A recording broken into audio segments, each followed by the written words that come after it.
Deshatarine.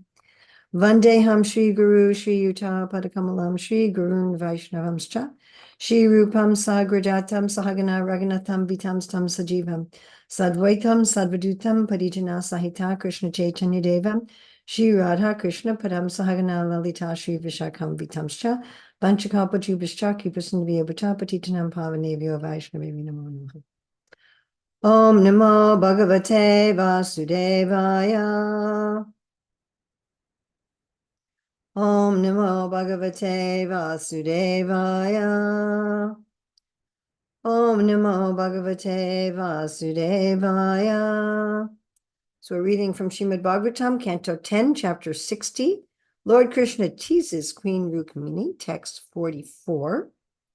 So this is where Rukmini is answering Krishna. Tasya surachuta nipa bhavato padishta Srinam griheshu kadago swavidala britya Yat karnamula marikarshana no payayad Yujmat katamrida vichincha sabashugita. Tasyaha, of her, Syu, let them become the husbands. Achyuta, O infallible Krishna. Nirpaha, kings. Bhavata, by you. Upadishtaha, mentioned. Strinam, of women. Griheshu, in the homes. Kara, as asses. Go, oxen. Shva, dogs. Vidhala, cats. Brityaha, and slaves. Yat, whose. Karna, of the ear. Mulam, the core. Adi, your enemies. Karshana, O you who vex. Na, never. Upayayat, come near. Yushmat, concerning you. Kata, discussions. Nidda, of Lord Shiva. Virincha, and Lord Brahma. Sabhashu, in the scholarly assemblies. Gita, son. PPT translation. O infallible Krishna, let each of the kings you name become the husband of a woman whose ears have never heard your glories, which are sung in the assemblies of Shiva and Brahma. After all, in the households of such women, these kings live like asses, oxen, dogs, cats, and slaves. Yeah. So the way Srila Prabhupada translates this in Krishna book are these husbands, my dear Lord, you advised me to accept one of the princes, such as Shishupal, Jarasandha, or Dantavakra, but what is their position in this world? They are always engaged in hard labor to maintain their household life, just like the bulls working hard day and night with an oil pressing machine. They are compared to asses, beasts of burden. They are always dishonored like dogs, and they are miserly like cats. They have sold themselves like slaves to your wives, to their wives. Any unfortunate woman who has never heard of your glories may accept such a man as her husband. But a woman who has learned about you, that you are praised not only in this world, but in the halls of the great demigods like Lord Brahma and Lord Shiva, will not accept anyone besides you as her husband. So that's Srila Prabhupada's translation in Krishna book. BBT, purport. According to Srila Sridhar Swami, these fiery words of Queen Rukmini's are a response to Lord Krishna's opening statement found in text 10 of the chapter. The Supreme Lord had said, my dear princess, you were sought after by many kings as powerful as the rulers of planets. They were all abundantly endowed with political influence, wealth, beauty, generosity, and physical strength. According to Sridhar Swami, Queen Rukmini here speaks with anger, pointing her index finger at the Lord. She compares the so-called great princes to asses because they carry many material burdens, to oxen because they are always distressed while performing their occupational duties, to dogs because their wives disrespect them, to cats because they are selfish and cruel, and to slaves because they are servile in family affairs. Such kings may appear desirable to a foolish woman who has not heard or understood the glories of Sri Krishna. Srila Vishwanath Chakravarti Thakur adds that such kings are like asses because their wives sometimes kick them, like dogs because they behave inimically towards outsiders in order to protect their homes, and like cats because they eat the remnants left by their wives. Tasyaistyur achuta nirpa bhavato padishtaha Strinam graheshu karago shra vidhala brityaha yad karna mulam adikarshana no payayad yushmat kata mudavritincha sabashu gita. O infallible Krishna, let each of the kings you name become the husband of a woman whose ears have never heard your glories, which are sung in the assemblies of Shiva and Brahma. After all, in the households of such women, these kings live like asses, oxen, dogs, cats, and slaves. So Krishna was telling Rukmini, why don't you marry one of these guys? They're so qualified. And from a material point of view, they are very qualified. And Rukmini says, and these very qualified kings, they're very rich, they're very intelligent, they're very strong, they're very competent. They're just like a bunch of asses and oxen and dogs and cats and slaves. They're just useless. Let some woman who hasn't heard about you marry them. But why would I want anything to do with it? And she's angry. And interesting here, because Krishna's giving an instruction. Basically, go do this. And his wife, Rukmini, his chief wife, obedient wife, actually, she's saying, no, I'm not following this instruction. I'm not going to marry someone who's like a donkey or a cat. And she's angry at him for giving her this instruction. Sometimes people think that spiritual life means, the Lord tells you what to do and you just say, yes, sir. And you do it, but that's not always the case. Of course, this was a loving exchange between the supreme husband and the supreme wife. What I wanted to look at here is many people have the misconception, even some of our leaders in our Hare Krishna movement, unfortunately, that the Bhagavatam only is speaking from the point of view of men and is telling them to be detached from their wives, that women are by nature just materialistic and dragging you down to materialistic life, and that if a man's intelligent, that he's going to be detached from women. Certainly the Bhagavatam says that, but the Bhagavatam also says the same thing from the women's position about men. And not as often, that's a fact, but it does say that. And here is one of the prime places in the Bhagavatam, Rukmini, today's verse, and verses that follow as well, where she says, being attached to some materialistic man in this world is useless. Why would anyone do that? And if somebody would do that, that's only because they don't know any better. They don't know about you. Right? Just like, I remember when I was a kid, we'd eat this stuff called American cheese, which is only partially cheese. It's cheese mixed with chemicals. But once you had real cheese, then you're not going to be interested in this stuff anymore.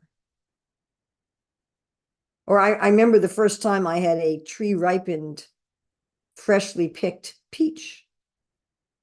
And then the store-bought peaches that are flown in from Chile when they're picked green and ripened on the boat, they didn't taste very good. Once you have your own vegetable garden you're picking your own tomatoes, you're picking your own zucchini. Then you go to the supermarket and you don't want to buy that stuff anymore. So maybe someone, Rukmini's saying, okay, if someone hasn't heard about you, who's glorified by Shiva and Brahma, if someone doesn't have Param Drishtam Nivartate, then maybe they're interested in these dogs and cats and slaves as husbands. So Shastra is also teaching detachment of women from the world and detachment of women from men. So I wanted to look at kind of three categories of ways of detachment of women. One is women who never marry, who only accept Krishna as their husband. Another is of women who do marry. They do ostensibly accept another jiva as their husband, but not really. Really, they're only accepting Krishna as their husband, and they're just externally being someone else's wife as a service to Krishna, their actual husband. And then people who do, as devotees, they do think, okay, this other jiva is my husband. But at a certain point, they transition to seeing Krishna as their husband. So the first category is women who just literally never marry. Now, it's interesting that Srila Prabhupada very much encouraged marriage. When he started his movement, he really encouraged his disciples to get married. And Prabhupada has one purport in the first canto where he talks about that marriage basically should be compulsory. We see in modern society where illicit sex is rampant, that, people are going through, many people, I'm not sure the percentage, but many people are going through so many illicit relationships, often starting when they're a teenager. But, it's actually very traumatic. We form tight emotional bonds to people with whom we have a sexual relationship. And to have these formed and then broken and formed and then broken and formed and then broken. And then there are sometimes children produced who are then, between parents and families, and so much childhood trauma. I mean, just so much trauma, relationship trauma and childhood trauma. And it's really a very messy situation in modern society for a lot of people. There's a lot of people, they're 35, 38, and they still haven't found their life partner, and they're in great anxiety, or they've gone through so many terrible relationships that have really hurt them emotionally, practically, financially, in so many ways. So there are people who decide, although the prescription generally, the solution for this generally in the Shastra and in all the old cultures of the world, until like maybe 1960 or so, was that people should marry. In general, it was like that. Most people married by the time they were 20, 25. People were married. But there are people who decide, I don't want to buy into this way of life, but I'm not going to become simply jumping from one partner to another. I'm going to accept Krishna from the beginning as my husband. I'm going to be a renunciate. And this concept is there not only in the Gaudiya Vaishnavas or Vaishnavas in general, but it's there in all the religions of the world.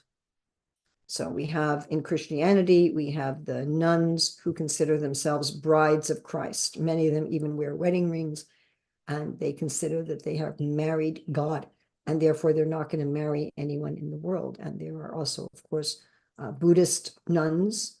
So when we're traveling, I can't remember where I was, but I was in some airport where I was seeing many Buddhists, many Buddhist monks and nuns.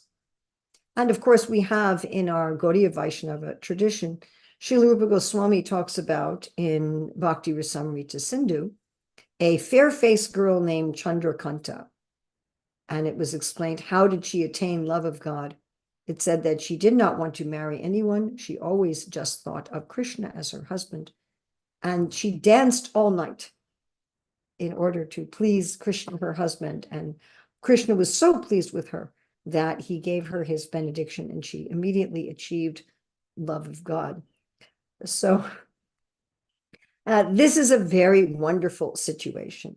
And although Srila Prabhupada didn't encourage this in general, Prabhupada in general encouraged that women should get married.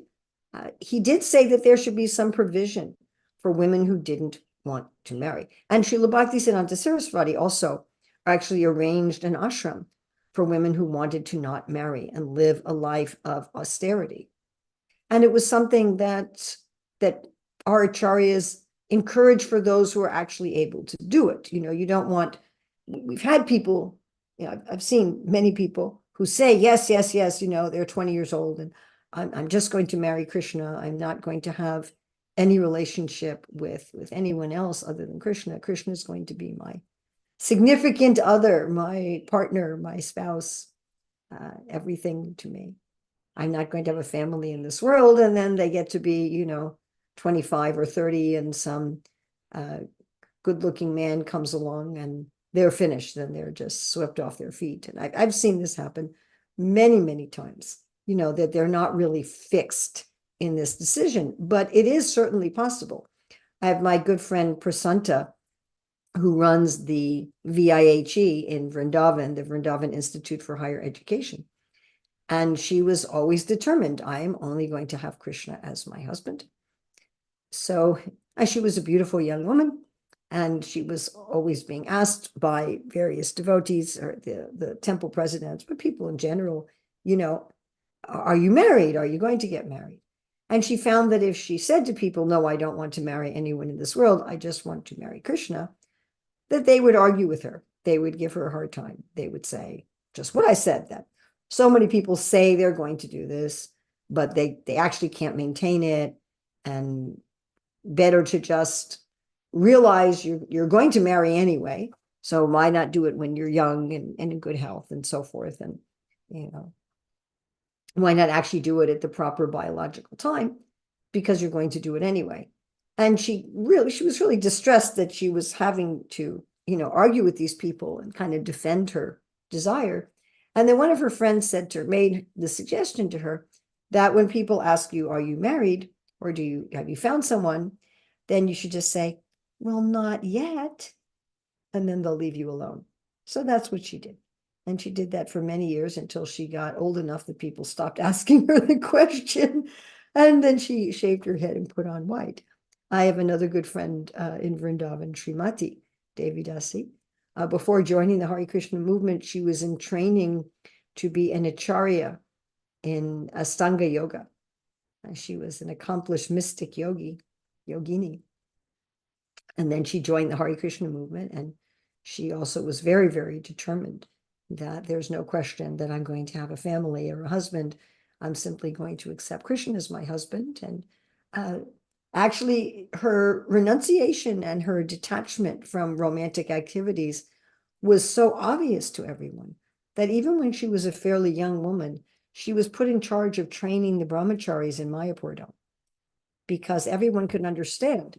I mean, it's something like Srila Sukadeva Goswami, that Srila Sukadeva Goswami, when he was only 16 years old, he was wandering naked, and young women who saw him could understand that he had no sexual attraction, that he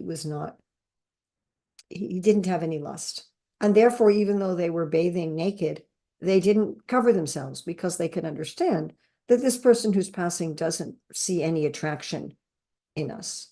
So it was the same kind of with Srimati, that even though she was a young woman, she was training the brahmacharis. Now, that's not something generally that should be done. But in her case, she had this kind of detachment. Of course, we also have a very famous person in our Gaudiya Sampradaya, Gangamata Goswamini. Gangamata Goswamini was the only child of her parents, and her parents were the king and queen of their particular area in India. So as their only child, she was the heir. She would become the queen. And she wasn't interested at all, but to please her parents, she took up the responsibility briefly. So she became the queen briefly, but then she says, this is not what I want to do. I don't want to do anything within this world. And so she renounced the kingdom, and she went and found a spiritual master who said to her, look, you're a princess, you're a queen, you're used to luxury, you're not going to be able to just take up a life of devotion. And she said, no, I'm determined. He said, well, then, you show that you're determined. So she and one other, a lady companion, they performed austerities at Radhakund. And one can still go, if you go to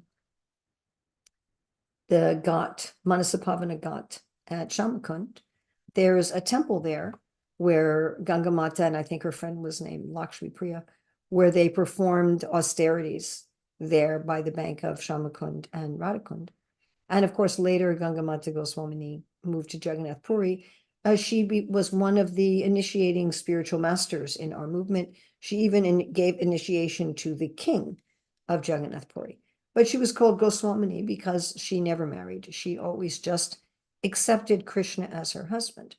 So in order for a person to take this path, they have to, as Queen Rukmini is saying in today's verse, they have to really know about Krishna.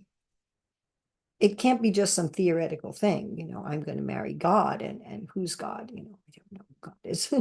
I don't know anything about God. You have to actually know something about Krishna. There has to be some actual attachment to Krishna. I asked this one gentleman once, he's a Franciscan monk and actually quite a leader in the Catholic community. He's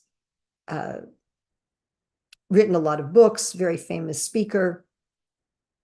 100,000 people will come to his classes. And he ended up becoming interested in Krishna consciousness. Long story how that happened. Basically, his brother had cancer and was put on a vegan diet. And in sympathy with his brother, the other family members also took up a vegan diet. And while he was not eating meat, fish, eggs, he saw a billboard about chanting Hare Krishna, and he decided to try chanting Hare Krishna, and it transformed his life. So he's still very active in the Catholic community, but he's become a devotee of Krishna. And a lovely, lovely gentleman. Anyway, one time when I was speaking with him, I was asking him about his having taken up a monastic life. And he said, I am not celibate as a discipline. I am celibate as a charisma. So I looked up what the Catholics means by charisma, and it means a gift.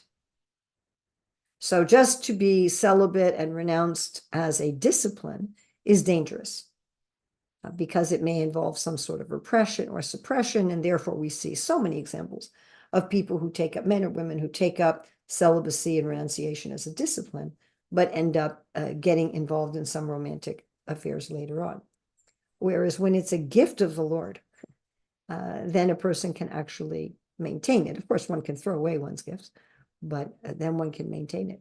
All right, then we're going to look at the next category, and that is women who do apparently accept some husband in this world, but with the mood that Krishna is my husband and taking care of this husband in the world, taking care of children and household and so forth, is my service to my real husband. So this is actually the best path for the vast majority of people. The vast majority of people, myself included, we're not in a position, especially when we're young, to say, I'm going to walk away from the world. I'm not going to do anything in the world. I'm not going to have a romantic partner. I'm not going to make money. I'm not going to have a house. I'm just going to live in a cave somewhere and engage in spiritual activities. This kind of mood is it looks very, romantic, but Arjuna kept arguing with this with Krishna. He said, let me just walk away from the battle and just let me live by begging and live as an austere person. And then Krishna said, fine, okay, well, this is what's going to be involved. And as soon as he explained what was actually involved to Arjuna, Arjuna's like, no, I don't think I'm going to do this. This path of apparently living like a worldly person while having a spiritual consciousness is very much exemplified by our Acharya Srila Bhaktivinoda Thakur. Srila Bhaktivinoda Thakur says, my home is your temple, my wife, my children, and he had like 10 or 12 children. My wife, my children are all your devotees. They're all your servants. They're all your parts and parcels. The money that I'm making is the money to maintain your household. And I am also one of your servants. I am doing this as a service to you. So this is that we may see that within us, there are still desires like this, that I have a desire to have a physical, emotional relationship with a romantic partner in this world, or I have a desire to produce children, or I have a desire to have money, and I have a desire to have my own place, and I have a desire to do something in the world, to make a difference in the world, to contribute in the world according to my talents, that these desires are there. And therefore, I want to use those desires in Krishna service, what we call yukta vairagya. And in fact, Srila Rupa Goswami says that if we falsely pretend to give up these things, then that kind of renunciation will not help us, and in fact will make our heart harder and harder. And I've certainly seen this with artificial renunciation. So with this concept, one is thinking, my real person that I have love for is Krishna. Srila Rupa Goswami gives the example of a married person who's having an adulterous affair. So they're doing all of their, they're behaving even more nicely with their spouse and children to hide their affair, but they're always thinking of their illicit lover. Another example that I've experienced personally is when a woman is pregnant, she's always thinking about the baby in the womb. She's always thinking, is this thing I eat or drink or do, is it going to be good for my baby? So she appears to be just working in the world and operating in the world, but her consciousness is on her child. So one may have a husband, or, here we're looking from the point of view of women. So one may have a husband and children and home and job, career and car and so many things. But one is always thinking, Krishna, this is for you. Krishna, this is for you. When we were meeting with Srila Prabhupada in 1976 in New York, so our oldest son was sitting on my lap. He was about 1.5 years old. And Srila Prabhupada was talking to my father, and he pointed me out, and he said, just like this mother is loving her child without expectation of return in the same way one should love Krishna. And my father said, will loving her child help her to love Krishna? And Prabhupada said, no, but loving Krishna will help her to love her child. When I actually see that Krishna is my husband, then my relationship with my family members, with my colleagues at work, with people in general, completely transforms. And the reason for that is when I have Krishna as my husband, I am going to feel completely satisfied. I'm going to feel that all of my desires are fulfilled. I'm going to realize the wealth of joy and the wealth of knowledge and eternity within myself, which then means that I won't feel that I need anyone else to meet my needs. I will feel that Krishna is already meeting my needs. I already have everything I could need or want in my relationship with Krishna, and therefore I don't have demands on others. And therefore I'm not going to become disturbed when other people don't meet my expectations. Because no matter how loving a husband and wife are, sometimes, they're not going to meet our expectations. Sometimes they're going to disappoint us. That's just the reality. No matter how much love and care we pour into our children, they will sometimes disappoint us. But if I'm full with Krishna, then I'm able to deal with everyone just on the platform of love. I don't need anything from them. And I can just serve them with this love I feel for Krishna will pour out of me. Like David said in the Psalms, my cup overflows. So one will be so full that there's so much love to feel for everyone. And one is therefore dealing with everyone, our job, our home, our family members, whatever, just out of love. We don't have expectations that Krishna is going to meet our needs. He is. We're actually experiencing it. Now, for most people, they're not going to be able to act on that platform from day one. It's going to be a gradual transition. So most people at first will enter into careers and family and home and so forth with the idea that I'm offering this to Krishna, but without fully experiencing that Krishna is my husband. Krishna is my everything. Not just my husband. Bhaktivinoda says, Janaka Janani Daitatanai, Prabhu Guru Patituhu Sarvamai. You are my mother, my father, you are my husband, my son, you are my guru, you are everything to me.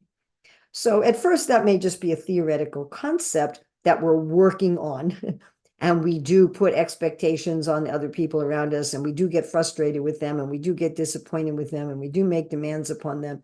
And things are, that to some extent we're struggling like any materialist would struggle in our relationships in our life. But we have the goal of having of really feeling that Krishna is my everything. And gradually, as we engage in the process of bhakti, our relationships with our partner, our relationships with children, with mother, with father, with siblings, with friends, with colleagues, with employees, with customers, with everybody, with our pets, with everything, becomes transcendentalized. Now, at that point, a person may, when they get older, the children are grown up, there are women and men who say, okay, we're going to enter into external renunciation.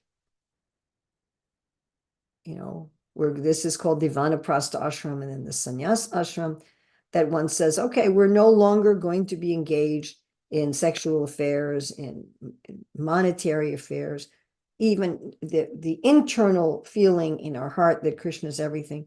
We're going to now live as renunciates externally. So that may also be there, and that could be husband and wife together, or it could be husband and wife separately. So I have a very good friend of mine who has done this fairly recently. So she had a husband and children, and then at a certain point they became renunciates, and now she says, well, Krishna is my husband. And it was very interesting. She was asked to do a ceremony at one ISKCON temple, and the devotee said, well, only women who are married with living husbands can do this ritual. And he said, are you married? And she said, yes. And is your husband alive? And she said, yes. And she told me, she said, I was thinking that I'm married to Krishna and he's alive. She said, I wasn't thinking about my jiva husband. So what does it mean that we see Krishna as our husband? This is true, of course, also for those of us who are currently in male bodies. And this is really the two aspects of surrender, that I see Krishna as my protector and as my maintainer. Even if I'm working for a livelihood, or I'm a trust fund baby, or however I maintain myself, I see that actually Krishna is the one who's maintaining me. He may be maintaining me evidently, externally through my work or through my family or something, but ultimately it's Krishna, and we know that because he can take it away at any moment. My ability to work, my intelligence to work, my connection with my family, whatever it is, my pension, all of that has to have the grace of the Lord. And actually, Krishna is the only one maintaining me. And that Krishna is my protector. The word husband as a verb means to protect. So Krishna is protecting.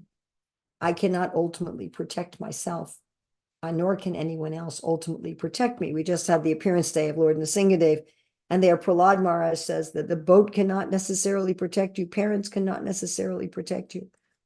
Right? We see that. We see children get sick or injured, and the child dies despite the parents doing their best, despite the doctors doing their best.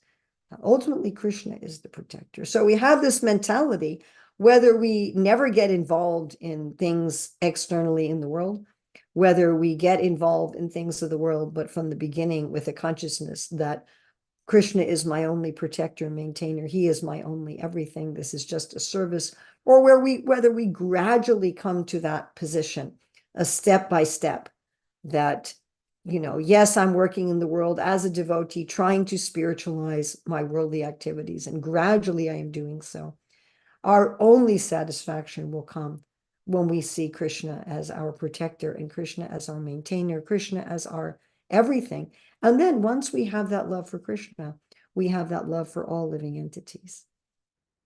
So we have some time for questions. And I've noticed some things have coming in the chat, but I haven't been looking at them. So we can take a look at what's in the chat. Equal opportunity bashing.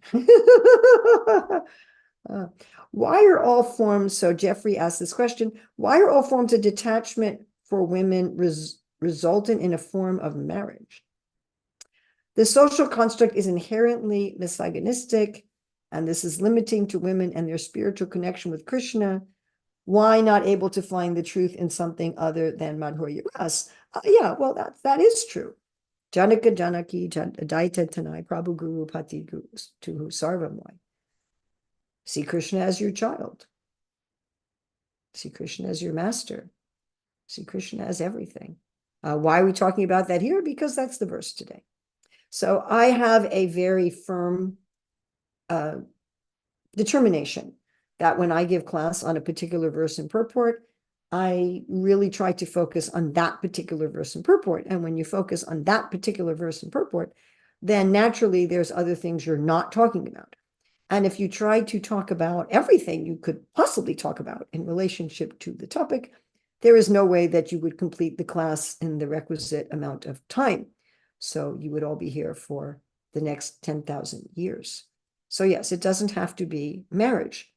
However, having said that, generally embodied living entities have a desire for sexual behavior. That's baked in biologically to our physical bodies for the vast majority. You know, there are some human beings who just don't, they're called asexuals, and they really have absolutely no desire, but that is unusual. Or somebody might have some medical condition or something like that, but they have no libido. But the vast majority of us do have such desires. And those desires, if you haven't already noticed, it's not a question of being misogynistic. It's a question of biology. Those desires for everyone, men, women, intersex people, whatever, are very strong. And they tend to form kind of the nucleus of what's motivating us and driving us in this world. So therefore, there's this emphasis. And I mean, when I was getting my PhD, we were talking about ethics, and ethics applies to a large extent to sex and money. Those are the two main areas of scandal. So it's quite an important aspect of life to deal with, because it stretches such a strong desire and gets people into so much trouble. But yes, one should see Krishna as one's everything. Absolutely. Very good point. And I appreciate that you brought this up. Okay. Next one. So we don't have expectations with others because we have expectations that Krishna will meet our expectations. No, we just know he will. Eko bahunam yo vidadati kaman. And however he meets those expectations, we're satisfied with. Sampade vipade jivani madane. Krishna, I know that everything you're doing is good for me. Now, we may not be able to be at that platform from day one, but to know that getting to that platform is what we're really looking for. If I can have all these relationships with Krishna, then why have all these relationships on material practical life? Exactly, Poppy. If you can do that from day one, you don't need to enter into these others. But not everybody can do that from day one. What are the purposes of these relationships if I can have Krishna in all forms of relationships? Well, the purpose is to spiritualize my material desires. If I don't spiritualize them, they're going to get me into trouble. And another purpose is service. There's a need in the world to take care of other living entities for Krishna and to produce nice children for Krishna. There's a need for that. There's a need for people to run businesses and agriculture and governments and schools and plumbing businesses for Krishna. Okay, then we have one from Prasant Modini. Every time I listen to a senior devotee read Prabhupada's books, this concept of Krishna as everything, maintainer and protector sinks in. But as I go about in daily life, I forget and ego takes over. Yes, so that's what I'm saying. It's a gradual process. Do you have any practical tips on how this knowledge remains in my consciousness all the time? That will happen when you're at least 50% free of your anartas.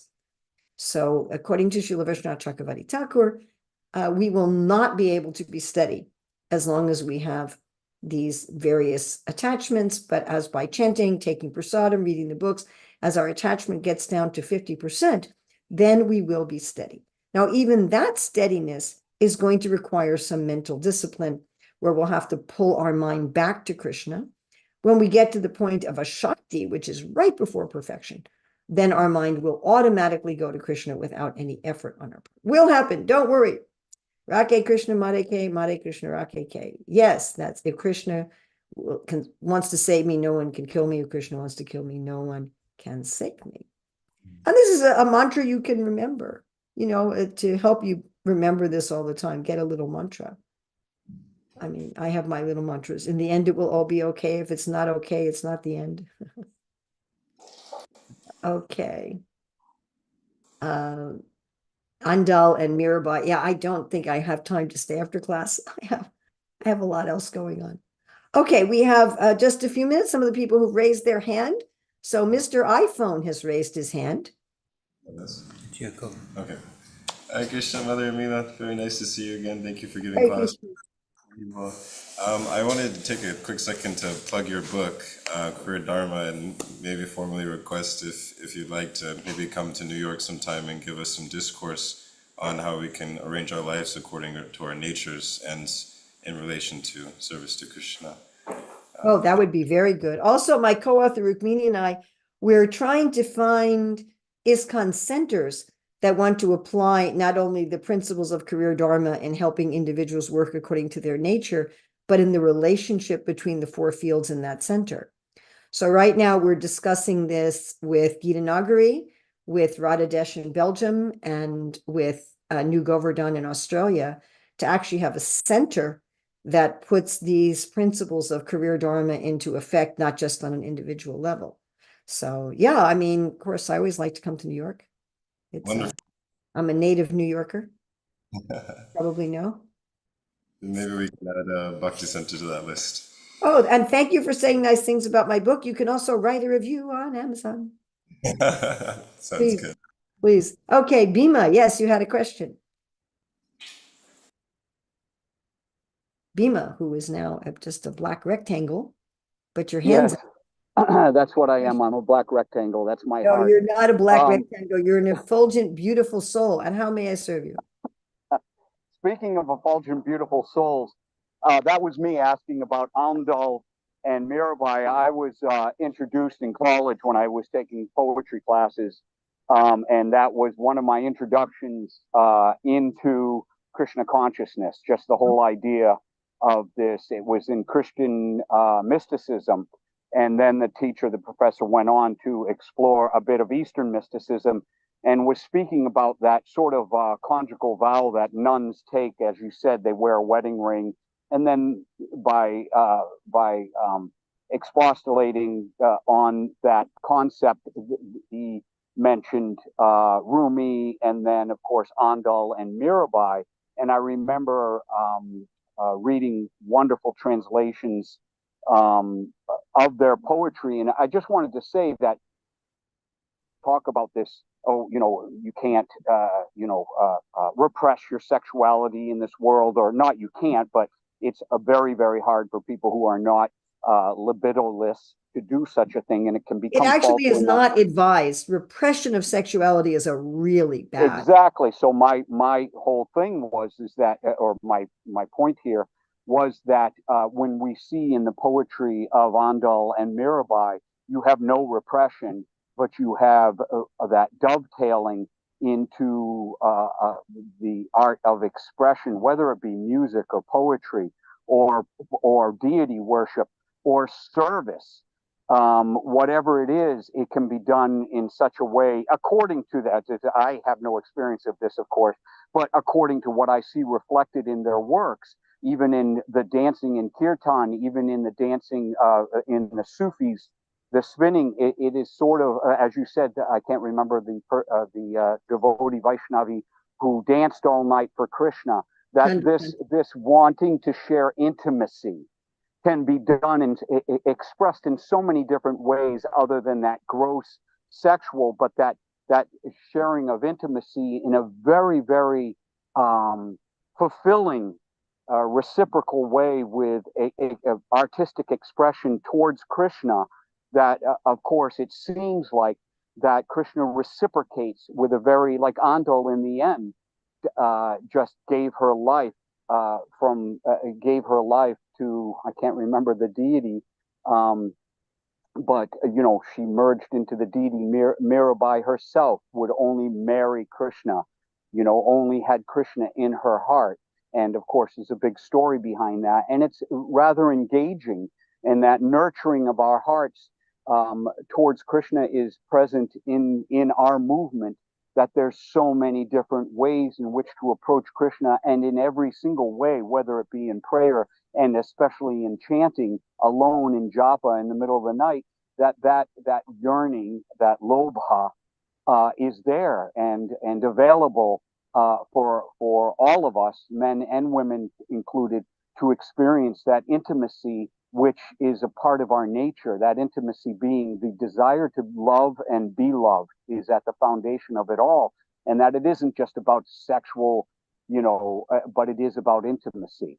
And I just wanted to express Well, that we should not be ultimately, afraid. our biological sexual urge, which of course on a biological level assures the continuation of our species, is ultimately an expression of our spiritual desire for love, to be loved and to love. And it's our spiritual desire for ultimate oneness and difference.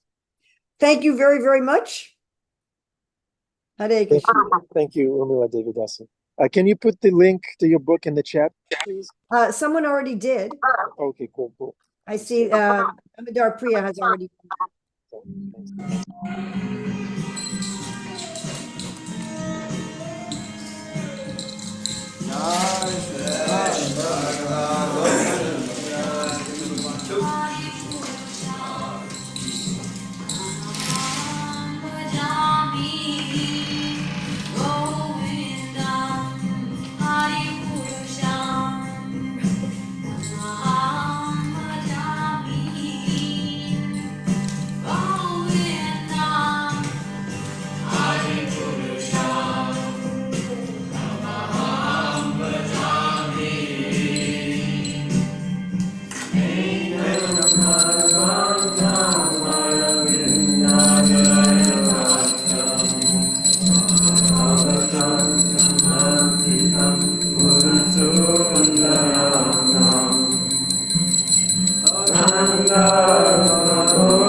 Chandra Ki Jai.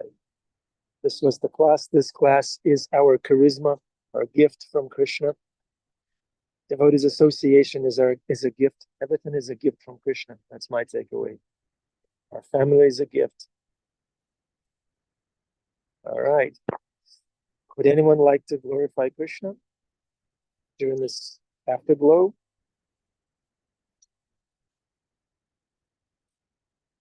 Okay. All right. Okay, then it was nice seeing you. Karen, nice seeing you and your family. Okay. Have a wonderful day. Happy Friday. Let's get mundane here. Yeah. Okay. Hare Krishna. Love you all. Haribol.